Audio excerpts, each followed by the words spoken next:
Moving on now, in the latest absolutely blatant attempt to weaponise kids for political purposes, it's becoming so mainstream nowadays, a publishing company has printed a pile of T-shirts with the Bluey characters. Now, this is a much-loved children's cartoon worldwide, and they have taken it upon themselves, with nobody's permission, to print these Bluey characters wearing keffiyehs and basically championing the pro-Palestinian cause. What on earth are you doing foisting this upon kids using a character that is much beloved by parents and children alike? And it bears mentioning these T-shirts were made in adult sizes as well as child sizes. All proceeds to go to Gaza.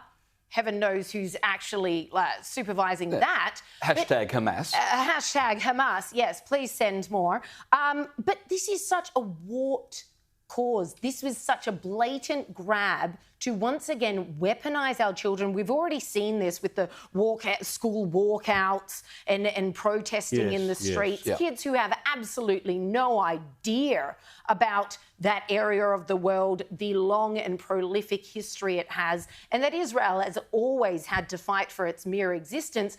And you're shirting them up using Bluey. Yeah, look, my wife said to me, and she's the ultimate authority when it comes to small children, she said, let kids be kids. That's what it's all about. The Anti-Defamation Commissioner, Davia Abramovich, said that's what's going on. It's corrupting the minds of small children, which is terrible. And if you ever look at Bluey, and having small grandchildren, I've looked at Bluey. It's very good. It's a great program. It is. It's about family. And we know what Hamas thinks about Jewish families. You kill them.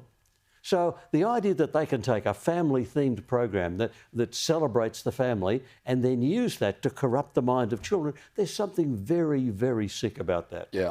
And, of course, the other place you can't escape the Palestinian cause is tomorrow night's Big Bash cricket game.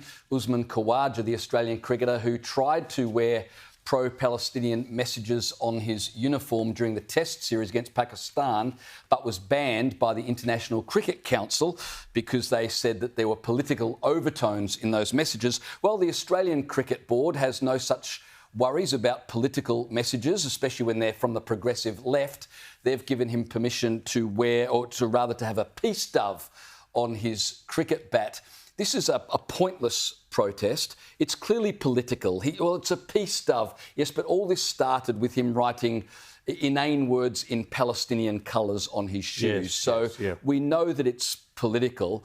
And to be honest, it's petulant, because he was repeatedly told no, no, no, and yet rather than just leave it alone, he continues in trying to find a way to bring the Palestinian issue onto the cricket field. It's unbecoming for a Test batsman and a sporting hero. We want to acknowledge him and admire him for his sporting prowess and not have the waters muddied by a Pakistan-born Australian wanting to support Palestine on the cricket field. Yeah, it's stick to your knitting. It's stick to your batting. Do what you do well. Don't do this kind of thing. The symbol is the symbol of a dove. So the theory is he's advocating peace. If you are really serious about peace, the message is very simple. You tell Hamas to lay down their arms and surrender. You'd have peace. That's the only way there's going to be peace in the Middle East, is when Hamas lay down their arms and surrender. But is that his message? I suspect that's not what he intends to convey. No, if that was his message, he would have made this stance immediately after October 7. But he waited, of course, until it was the Palestinians who were under attack from Israel, and now he's making his stance. You can't find peace in the cricket field